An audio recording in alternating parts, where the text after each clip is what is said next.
Hello, and welcome to today's program titled Administrative Developments and Guidance for Accessing Small Business Stimulus Dollars.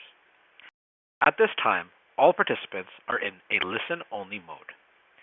For those of you who are logged into the web presentation, you are encouraged to submit your questions closer to the end of the conference by typing them into the text box on your screen during the last 15 minutes of the presentation. For those interested in obtaining CLE credits for this webinar, an attendance verification code will be read during the presentation that will be required on the CLE attendance affirmation form. Please write this code down as it will not be reread and it is required for CLE credit. Copies of the webinar recording and the PowerPoint presentation will be distributed to the attendees in the days following the webinar. At this time, I would like to turn it over to Marco. Marco, whenever you're ready, you may begin.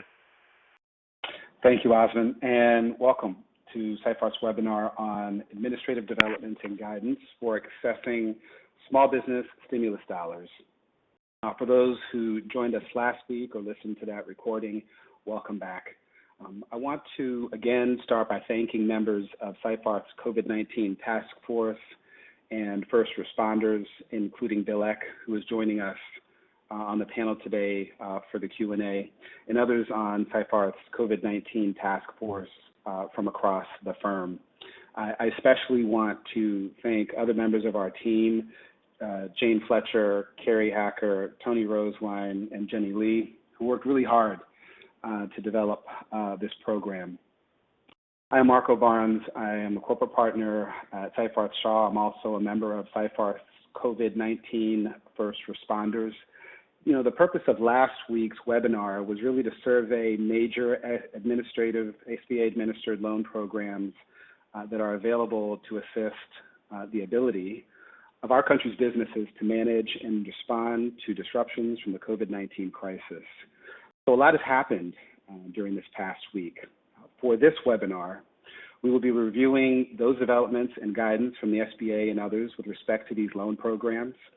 In addition, we will also be discussing very critical issues that all businesses need to consider in developing their strategy for using those funds and otherwise managing related obligations under these programs. Before we begin, I have a couple announcements. First, be on the lookout for some announcements related to a follow-up webinar that we are discussing and planning, which will focus more on the loan forgiveness portion of the Paycheck Protection loan cycle. After today, we really would have covered the full cycle, pre-application, I guess that's last week, pre-closing for many of you, post-application, pre-closing for many of you, parts of the loan cycle. And that follow-up webinar that we're currently planning is really meant to sort of hone in on the forgiveness portion. We'll primarily be covering calculations, certifications, labor, and other issues related to the PPP program. Across the firm, we continue to be thought leaders in how these issues are affecting your businesses and your business strategy. Our corporate, our labor and employment, and other teams, other practice groups continue to work around the clock, really to help clients respond to the full range of these issues. We have COVID-19 resources available on our website. That information is listed in the deck. In addition, we have a multidisciplinary team of first responders that are available to assist you. For help with these issues, including issues that are covered in the webinar today, please reach out to your Seyfarth attorney contact. Alternatively, you can send me an email. I got a number of emails last week. It's mwbarnes@seyfarth.com. Next slide, please. Next slide. Great. So again, I'm Marco Barnes. We're fortunate, again, to have back with us Chuck Evans, EVP at Windsor Advantage, one of, if not the largest lenders in this space, and John Fleming, the District Director for the U.S. Small Business Administration. Next slide, please. So this is our agenda for today. And in large part, this is a reflection of the questions that we received last week, over 600 questions. The questions that you'll notice that the Q&A is not turned on now, we decided this week to open that probably about 15 minutes towards the end of the webinar, so you have a chance to listen to the information. You may have questions right now that we are going to answer. So we just want to make sure that you hold those questions off until the end. But we've got 6 topics to cover today. I'll be starting us off by just talking about the week in review. We'll talk a little bit about the loan cycle, and then Chuck and John are really going to lead us in a discussion of, I guess, items 3 through 6, where we'll cover on, again, the major questions that we received from last week, covered issues about loan forgiveness, affiliation, combinations of different loan programs, and borrower certification issues. Next slide. So this is the week in review. Next slide, please. So what we know today is that it's been a very busy week. Immediately after our webinar, it may have even been later that day. In any case, I think it was the next morning we woke up. The interest rate had changed from 0.5% to 1%. The term was reduced from 10 years to 2 years. And as we said last week, these changes and the frequency of the changes is largely a reflection of the fact that this crisis is sort of causing agencies to sort of do things out of the normal order of comment and rulemaking. And so over the last week, they've done a tremendous job in adding clarity to a number of different issues. And there'll be more guidance that'll be forthcoming with respect to, for example, loan forgiveness in the coming weeks. But as of today, we believe that we've received about 300,000 Paycheck Protection Program applications in the system, representing approximately $100 billion, including about $100 billion of approved loans. The SBA, since our webinar last week, released new guidance, again, covering everything from loan eligibility to affiliation, forgiveness, and some of the issues that we're going to be covering today. What we also know and saw is that most banks, a lot of banks, are not lending to non-clients. That's resulted sort of in everybody scrambling to try and find a bank that will accept their application.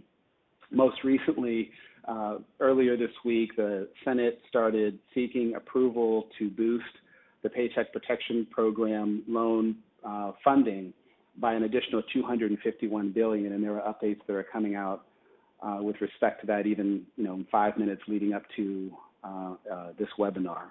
So we won't be talking too much about that, but that's kind of out there. Next slide, please.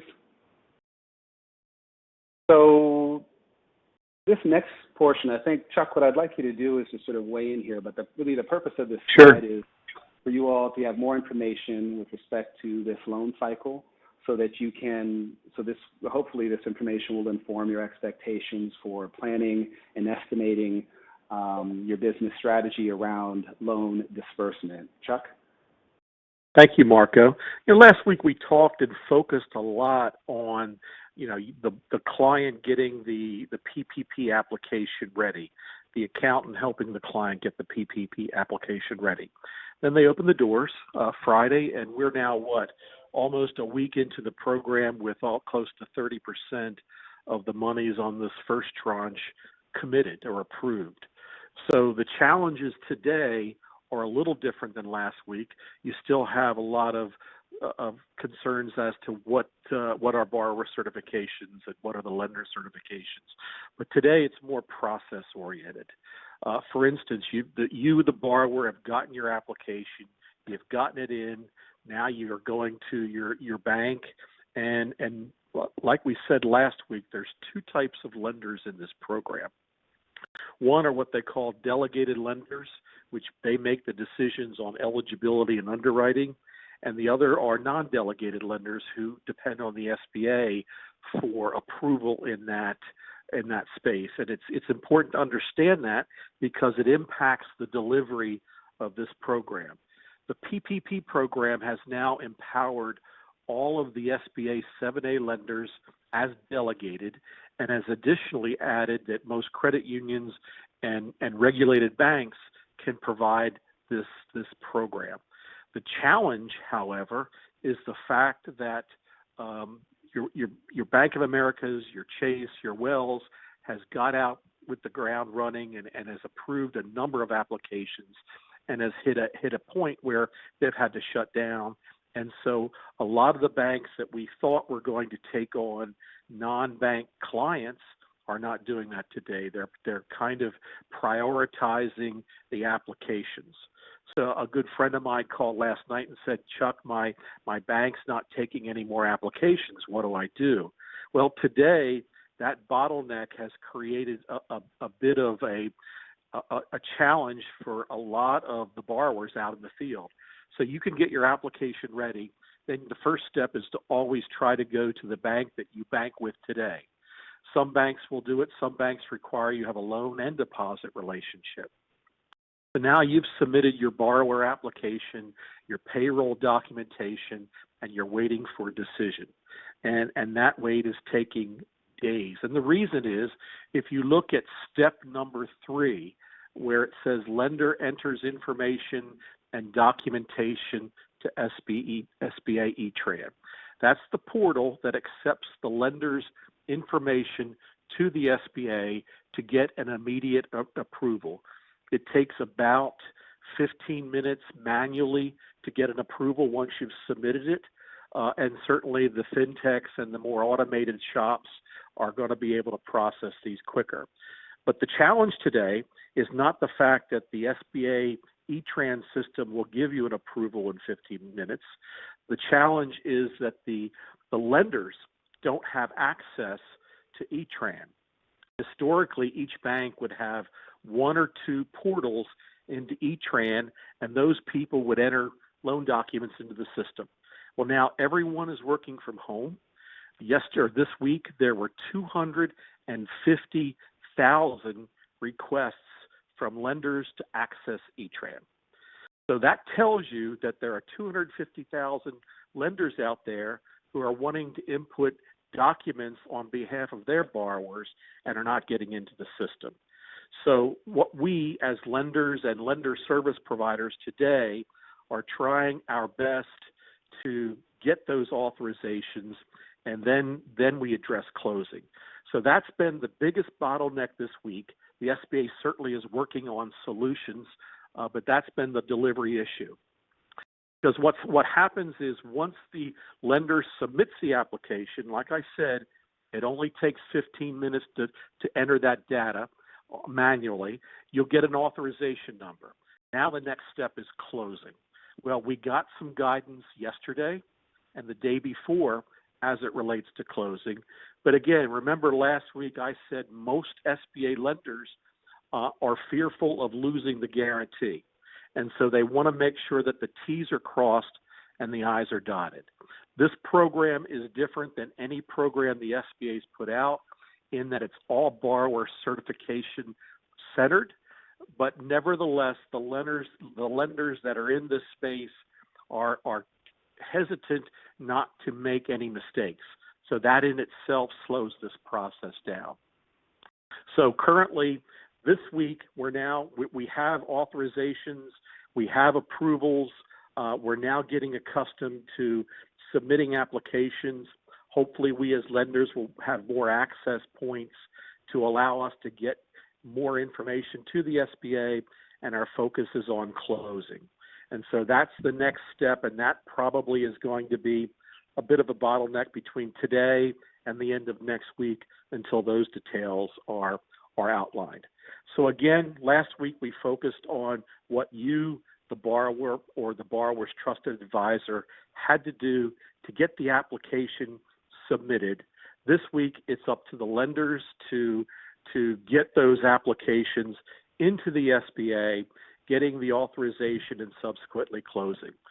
So that's basically the process that we see it this week. And like I said, next week it'll be more of a focus between now and next week on closing some of these transactions. Marco, any other thoughts, or John? No, I think that's very helpful. I think we can, unless John would like to talk about any aspect of that, we can move on to talking about updates to eligibility and affiliation rules from last week. Sure.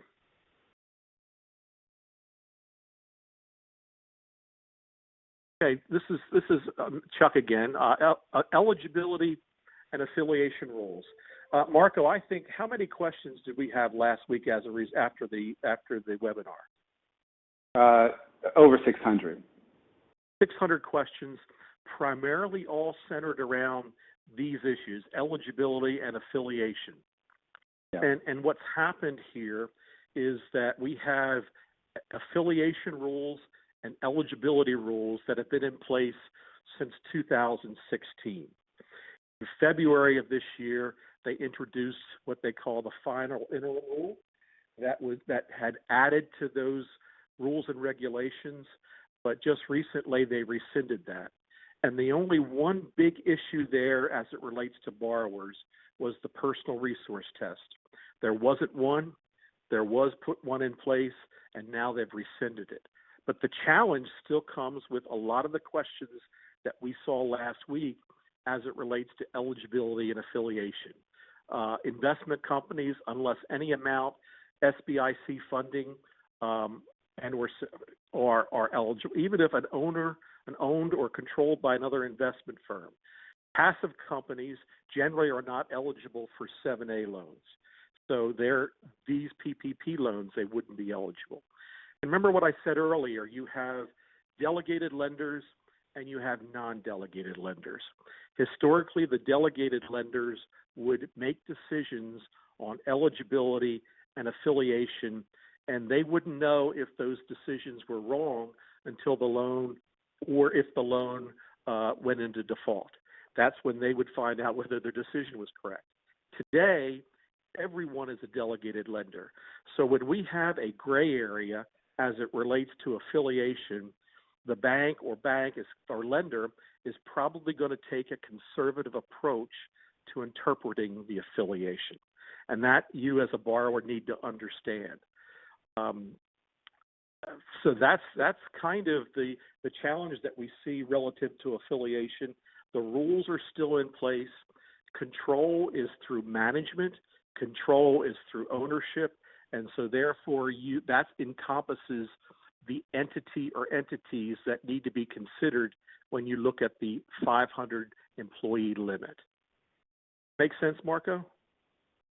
Yeah, we just said also the control is through voting, right? I mean, there's a number of different control factors, and it's a very extensive history of considerations that have been taken into account in making the determination of control. So that's all I have to say about that. John, anything on your end? No, just what we had talked about last week with the size standards, affiliations, with the allowed to be relaxed under the hotels and other SIC code. Anyone also on the franchise, there's no affiliation. If you're on the franchise list, there's no affiliation issues with that either. So we're good to go. No change. And faith-based exemptions to affiliation for nonprofits, which is good. Okay, Marco, next slide.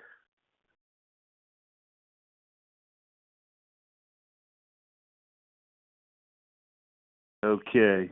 Can you hear me, Marco? Yes. Take it away, John. All right. Well, I get the good stuff, the loan forgiveness. This is what's really making the lenders the most nervous. You know, at the end of the day, are they going to, in fact, get 100% guarantee? And it's funny, you know, the lenders that know SBA well, that have had maybe some disagreements in the past with us over our guarantee, because it has to be done right. Otherwise, the government doesn't honor the guarantee. And most cases are, you know, I'm thinking every case we're usually the one in the right because, you know, we're controlling the guarantee. But so it's interesting. The interesting part of this is that the lenders that know us well are the ones that are being the most cautious. The ones that are running with the PPP program, we haven't heard. A lot of them we haven't heard from in years. They haven't worked with us in years, and they're worrying about the back end later. But it's a real concern with lenders. There will be some additional guidance coming. We haven't seen it yet. We haven't seen a full program guide or an SOP. Basically, the lender has 60 days for submittal. for the loan forgiveness part, and that way you can turn the PPP program, the loan, into a grant. We are allowing up to 75% to be used towards payroll costs. We are requiring that, and then 25% would be for other expenses, mortgage, that kind of thing. Yes, funds must be immediately used. So stay tuned on that. That's the back end stuff that we're going to see later on. And if we see some issues on coming up with other lenders, we'll let you know in the future. So, John, one thing I'd like to just ask you to touch on is this idea of using the funds immediately. You know, we had a number of questions last week about companies in different industries that just as a matter of business, I guess, operations, right? They're spinning up, but they furloughed people, and you know they're saying, look, and I don't expect us to even open our store until August or September. That's just the nature of our business. What do I do? And I just want to emphasize the point you just made about using the funds immediately, and the purpose really of the program is to, not to be trite, but protect paychecks, not necessarily business profit or, you know, business strategies. But I think it's an important point. Well, Marco, you raised a good point, because we as lenders, as of 2 days ago, they came out with a webinar that said you have to fund these loans, or you have to after 5 days you have to close these loans. And then I believe it's 10 days after closing you have to advance the money, 5 or 10. So the intention is for the money to get out there quickly. So those folks that ask questions on whether I can defer taking the money or I can move it to, you know, us in the Northeast, a lot of us aren't working. So why would I take that money and pay my employees when nobody's going to be doing it? That's still the case. You know, we have to use 8 weeks of salary to pay those employees to keep them employed, keeping them off unemployment, and that's the purpose of the program. So it's money out the door quickly, approve quickly, close quickly, and disperse quickly. Otherwise, we'll have challenges with forgiveness. Very important issue. Can we move on? Sure. Let's move on to the EIDL. So EIDL PPP. So early on, the only thing that was available was the EIDL program. That is the disaster program that's been in place for a long time, and is a direct loan from the government. So you might imagine we got most of our applications in very early on for that, and the system was already set up. There's a website. There's no lender involved, so there was no issues with that. The website was up and down several times, but folks were able to get in and receive EIDL approvals and disbursements. Now, the big thing on EIDL is it does allow you, and it's intended for payroll expenses as well as other monthly expenses. The only thing they're really asking for up front now is cost of goods sold and sales, and the rest of it we're going to assume is part of your monthly expenses, and we're going to come up with a formula to approve you for an EIDL. Now, if you have an existing EIDL, you cannot use the same. You cannot use it for payroll if you're going to apply for the PPP loans. So the PPP allows the a partial refinance or the refinance of the EIDL under the PPP loan program. So there are some other things that you would get a $10,000 grant under EIDL for the existing, and it would reduce your PPP disbursement. And of course, as I said earlier, if it's used for payroll, then you must refinance it if you used it for EIDL. So you actually can apply for both of these loans and just make a credit decision or a business decision whether or not one makes sense. The one that's getting, the most headlines, of course, is the PPP, because it has a bigger forgiveness component to it. But in a lot of cases, the difference between the two of them is the EIDL is actually much easier to get. But the bad news is it's long. It's a longer turnaround time to get approved. Where the exact opposite occurs under PPP. Should we go to the next slide? All right. I think is that me, Chuck? Okay, you got some extra slides in here. Okay.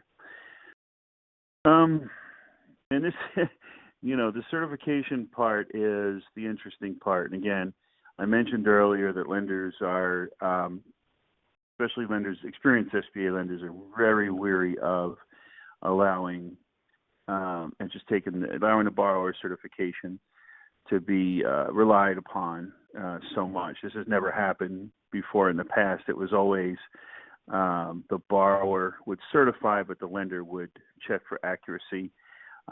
We really are in this program intending to put at least work possible when it comes to the lender side. But a lot of them are going to check up on the borrower. After all, this is the bank's money that's being dispersed up front, and then later on the government money comes in and acts as the guarantee and has forgiveness to it. But the bank is, they're putting out this money, taking a risk that, they're going to use it in good faith. So a lot of them are nervous about this. So the lender's obligations, as we said, are mainly limited to confirming receipts and dollar amounts, but they still are asking questions about the lender, the size, the eligibility requirements, and a lot of times, we're saying we're leaving the eligibility determinations up to the borrower, but a lot of the borrowers are not going to understand that. They're not going to understand the affiliation rule or sizes or alternative sizes. We constantly bounce the eligibility issues off one another, and those of us have been around for many, many years. Just when we think we have the eligibility down, and something else comes up. So lenders are taking their time on this. I don't think they're going to solely rely on the borrower, regardless of what SBA is saying to them. And it's a good idea to do a little checkup on that. Let's see.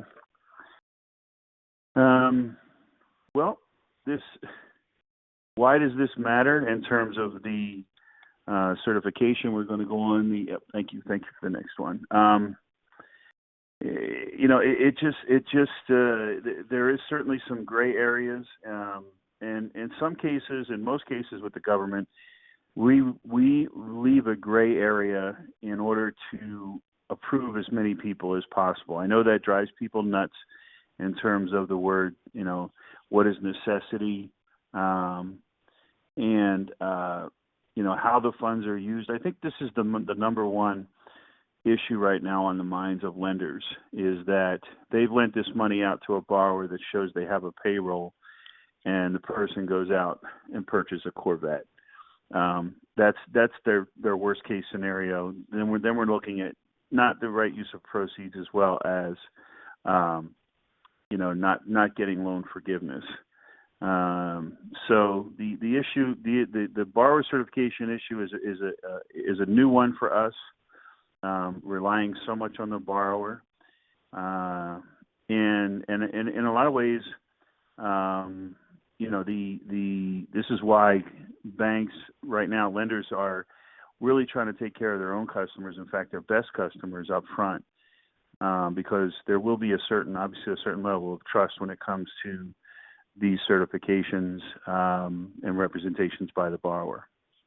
Thank you. So, Chuck, if I could ask you just to comment for a second about, we talked about these application certifications, but you and I have had several discussions about the note, right, the closing documents, and the additional representations or maybe repeated representations and certifications that will appear in those documents that borrowers will be signing at closing. Can you spend some time just talking a little bit about what that might look like? Sure. And again, this program is much like the SBA Express program, which up to this point was loans up to $350,000 that the lender could make under a delegated authority. It's up to $1 million just this year. The SBA would allow the lender to use lender documents in that program, but eligibility was still a concern. So with the PPP program, the lender can use its own documents for these closings. So asking two different law firms, what do we need for closing? We don't get quite the same answer every time. And if you go to different lenders, they're going to require more information than possibly the lender across the street. But again, the key is we can use the SBA note, Form 147. There's a disbursement sheet that we'll probably use, which is an SBA form, because we're all comfortable with that. The certifications may vary from lender to lender, but they're going to be there. Certainly anything that's in the borrower application or the lender's application is going to be part of the closing documents. And again, as I look through everything, it is borrower certification. The lender has to take the payroll information. The lender doesn't have to duplicate or replicate the calculations. They have to take it, make sure it's reasonable. It's going to vary, again, lender by lender. So again, you'll see different closing packages for different lenders because we have the ability to use our own documentation. Does that make sense, Marco?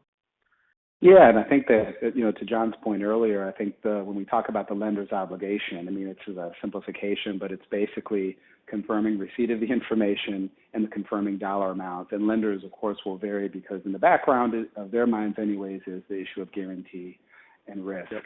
And so they may, I think there will be some variation in diligence from lender to lender, but it's just an important issue, I think, for borrowers to keep in mind, applicants to keep in mind. John, do you have anything else? No. I think we covered it. I think maybe we should go to the next slide. Let's see. Yeah. Oh, no, sure. we're good on this. We're good on this slide. That's where we want to be. So why does this matter? From a company strategy. This is another interesting part because we're in uncharted territory here. We've always had some sort of borrower certification, but what we don't have here. We don't have a personal guarantee, which has up until now been an ironclad rule of SBA. Personal guarantees by 20% or more.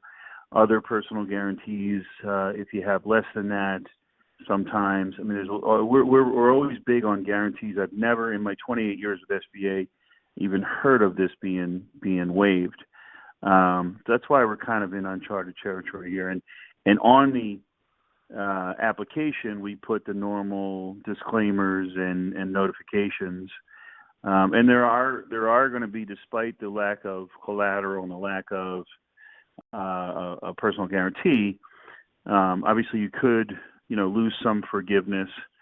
We could accelerate the note. The bank could accelerate the note. If we go after a shareholder, a member for misrepresentation, at that point, the government, we're good at waiting for our money. Eventually, if there's any kind of government payment that was due to someone that's an owner or someone that has basically defrauded the government, we have ways of getting those payments via either taxes, Social Security, those types of things, back from the borrower. We also have, we could debar you from doing any kind of government work with us. And then last but not least, the criminal penalties, they're listed on there. The normal paragraphs are on there. And we have, I don't know if everyone's aware, but within every federal agency, we have an investigative general office, an IG office that, this is all they do. This is they check on how the government is using the money, how agencies are using the money. They prepare reports for Congress. They're basically like an internal police force that we have that will suddenly knock on the door of a lender that's frauded the government or a borrower that's frauded the government. So you don't want to get in their crosshairs. Try to stay clean with that, and just caution your clients to be very, very careful. Thank you. John, this is Chuck. Just to add to that, historically in our world in SBA lending, if you take some you interpret things the wrong way, that could be a reduction in the guarantee or denial. But if you as a trusted advisor start coaching lenders on how to work around eligibility or those kinds of things, you really get into trouble. And so we don't want to scare everyone with the fact that there's these 6 items, whereas in my opinion, rationally speaking, loss of forgiveness is probably the one recourse that the SBA or Treasury is going to have as it relates to making a mistake on the calculation of payroll or something along those lines. But if we have bad actors out there that are going to purposely try to con the system to get monies, then these other number 2 through number 6 may apply. So for the most part, people out there in the audience are generally honest, and we're going to make mistakes. So the loss of forgiveness may be probably the most general result of that as opposed to these others, but we also have to be aware that they are out there.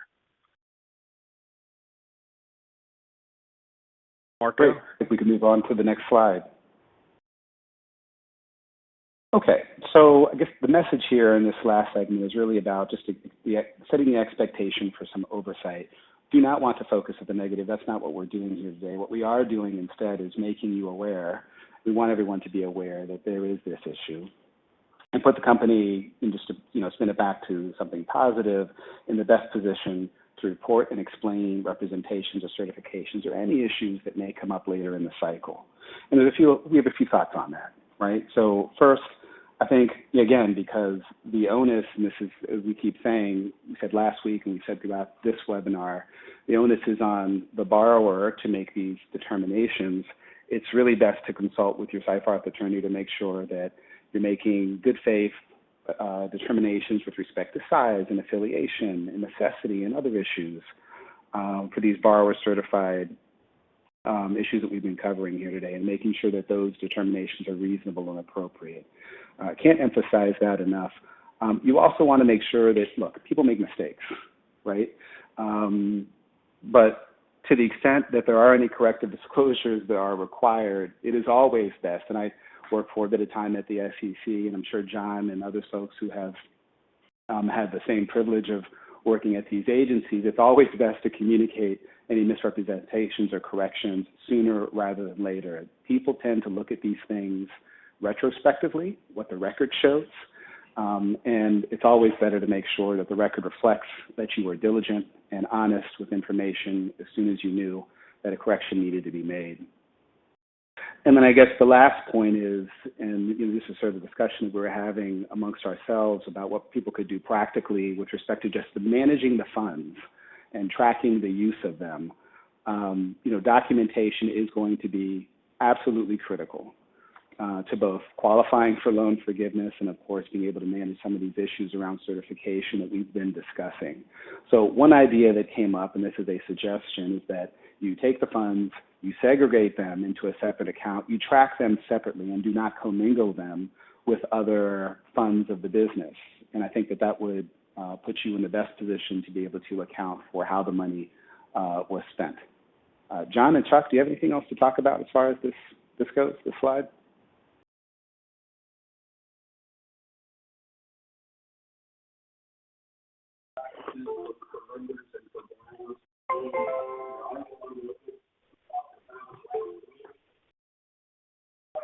I just ask again, John and Chuck, are you on mute still? Because we can't hear you. Oh, I'm sorry. I was just chatting away. It was on mute.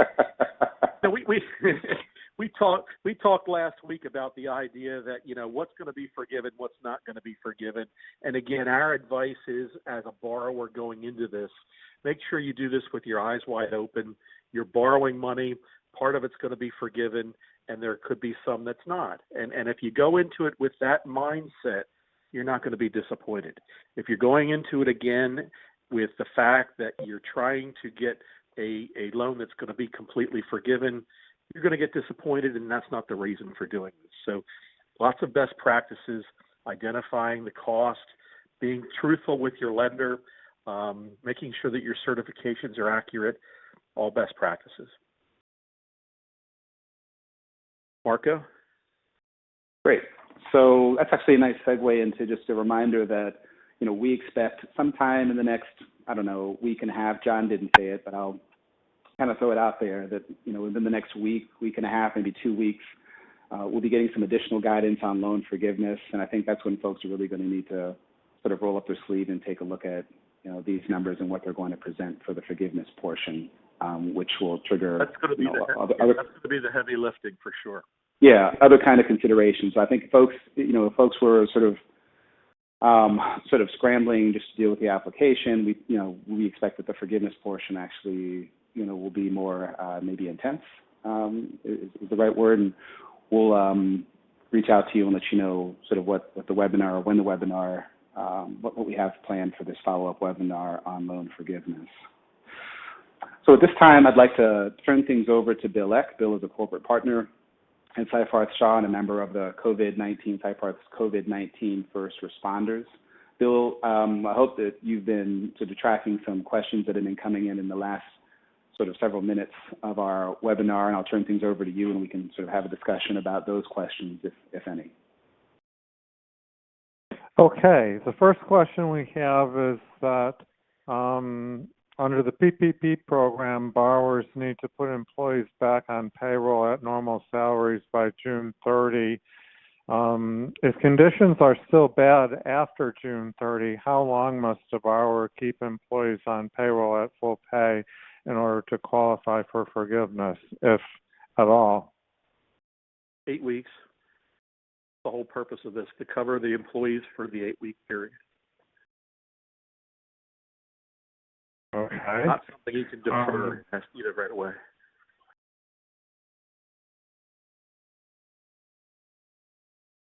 Okay, the next question is, if I receive the PPP, it will take time to recall all employees.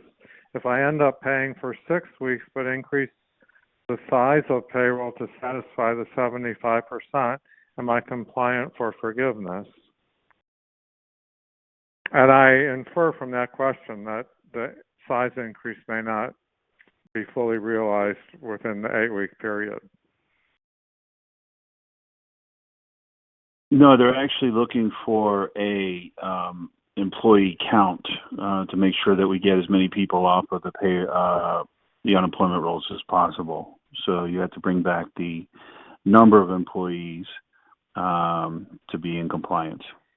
The data entry says, how many employees do you have today? How many are you going to retain? If you have 50 today and you retain 45, there'll be some challenges in the forgiveness part. Gentlemen, I have just a follow-up question on that. Do you expect that there will be sort of, a schedule of credits that will be available or enhancements for calculating loan forgiveness? And so number of employees is one, salaries is another. Maybe if you've furloughed some employees and brought some, are there going to be other considerations besides just the number of employees at the start and end of that period? We do. This is John. We do expect further guidance coming from the administration. Right now, they're just concentrating on getting the approvals up front, and we'll talk about the paperwork later on. One of the things that we've noticed under this, because it's been such a crisis mode for everyone, is that the changes literally happen sometimes within an hour. So we may come out with guidance. The lenders may not like the guidance, and we'll listen to their pushback, and a lot of times we'll make changes to it. So in the end, I think we're all going to get it right with the help of our most experienced lenders. Thank you. And keep Bill, in mind, before we go to go ahead. Sorry, Chuck, go ahead. As of yesterday, the day before, we're just getting guidance on closings. A couple days before that, it's been guidance on submitting applications. So the loan forgiveness part's kind of 60 days away, and that's a lifetime with this program. Okay, so on loan forgiveness. Before we get in, go ahead. Before we get into the next question with the follow-up, I just remembered that I did not read the CLE code, which I need to do before we move on. It is S as in Sam 9031. I'll just repeat that again. S as in Sam 9031 for those of you who are seeking CLE credit. Thank you, Bill. Okay. The next question is an eligibility question. What about California companies who were required by state law to reclassify their 2019 independent contractors as employees starting January 1, 2020? Can they apply for a PPP and use the former independent contractor's salary for the loan calculation? Bill, that's a good question, but keep in mind, 1099 employees are ineligible to be considered in the payroll calculation today, only because they can go online and borrow it themselves. So that particular question, I don't know the answer, but that's the guideline. So you can interpret it how you see it. But we'll find out. But I think the point of the question is that they're required to be classified as employees in 2020. So can they go back to when they were classified as independent contractors and use that salary as the payroll calculation as the basis for it? Yeah, I don't know. This question has not come up before, Bill. We'll let me run it up the chain and see. I don't think anyone anticipated this question to come up, but it makes sense to ask. Okay.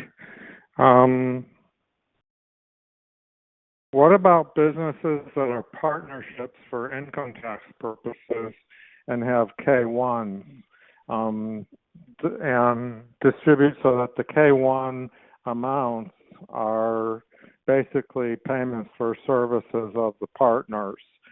Do those K-1 amounts count like W-2 amounts as salary or compensation wages? Yes, up to $100,000. Right. That clears that up. Next question. Banks have 60 days to apply for forgiveness. If the loan is funded April 15, the 8-week period closes June 15, but the law says we have to be back to February 15 FTE by June 30. How do we square this for loan forgiveness? That's a good question. I know that the loan has to be closed within 10 days of the bank securing approval, and then it has to be funded, John, correct me, 5 or 10 days after it's closed. And so I don't know the answer. I just know that it's an 8-week period, and I just don't know. Good question. We'll get back to you. But Chuck, doesn't it matter that the 8-week period starts at disbursement? Yes, it does. It starts at disbursement, right. Back in February. The next question is, what about businesses without 2019 revenue? In other words, startups. You have to be in business by February 15th. Yeah, February 15th. Of this year. Right. That's what I thought the answer to that one. So they're going to use the time period between January 1 and February 15th.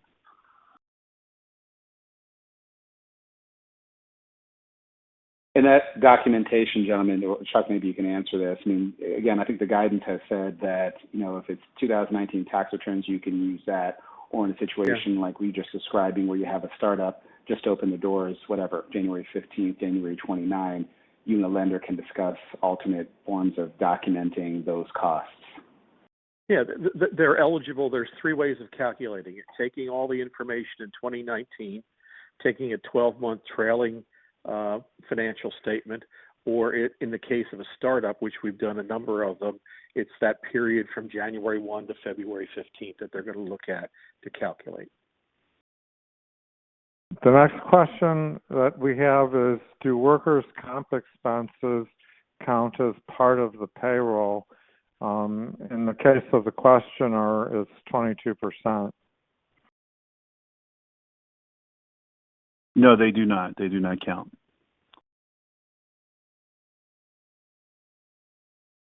Okay. Here's a question about employee leasing. The question is that the applicant leases 12 employees from a larger employee leasing organization. Can it qualify? From a 1,200 employee organization, can it qualify? To me, that's a no, only because that other company can apply for those funds. Much like a 10 million employee. Right. Bill, I had a question that came in. Involves a company that wouldn't otherwise qualify for SBA loans, but for the NACIS 72 sort of exemption to affiliation. And the question is, with respect to EIDL and PPP, are they eligible for both or just the PPP?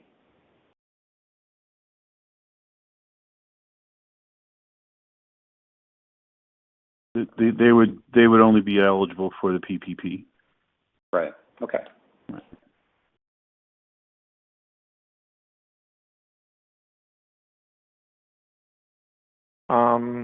Next question, under the PPP program, if an employee accepts a new position and leaves the company, does that count against loan forgiveness? This is a forgiveness interpretation question, so you may not be able to answer it at this point in time, but it was a question from the audience I thought I'd relay to you. Last week, I'm sorry. I just want to add something to that. Well, just last week you had a number of these questions that dealt with retirement and other scenarios other than being laid off or furloughed, right? It dealt with terminations, and primarily I think terminations and retirement and how that was going to be considered. Again, there's guidance coming out, but to the extent you all have any thoughts on that that you can share today, that'd be helpful. Well, to me, if you have a payroll expense that you need to continue doing business and you have an employee that retired, quit, or moved on, then you should have to replace that employee to continue doing that business. And so, therefore, in my opinion, you would have to do that. Certainly, if you became more efficient and you had less payroll, that's great, but it's not going to qualify for the PPP calculation. Okay. The next question that we have from the audience is, would a condo or co-op association, or a co-op corporation qualify for the PPP program? No, it's a passive company. Okay. I'm scrolling through questions here. Bear with me for just a moment. Maybe we can take two more, Bill, and okay. Close it out. Okay.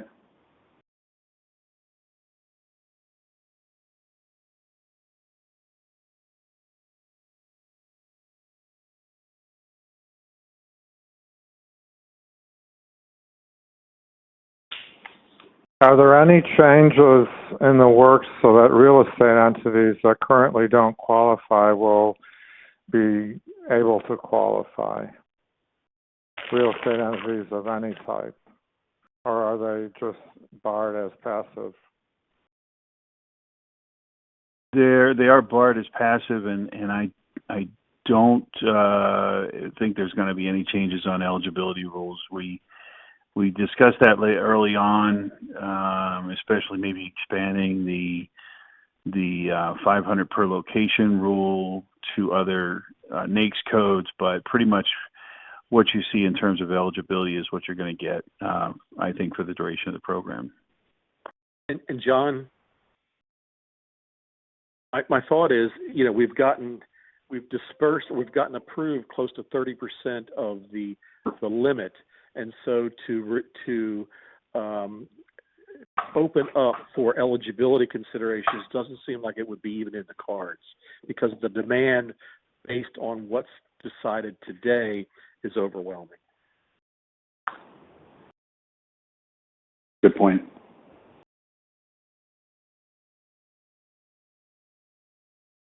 Okay, Bill. Well, unless you see something that jumps out, I think that No, I don't. what I'd like to do is sort of close things out. Thank the attendees and our panel, and once again, look out for updates on the forgiveness, upcoming forgiveness webinar, and please visit our Seyfarth COVID-19 Resource Center, or otherwise reach out to your Seyfarth attorney contact, or send an email to me at mwbarnes@seyfarth.com with any questions or requests. Thank you for your time, everyone. Enjoy the rest of your day. All right, thank you to our speakers. So this will conclude today's webinar. Thank you very much for attending.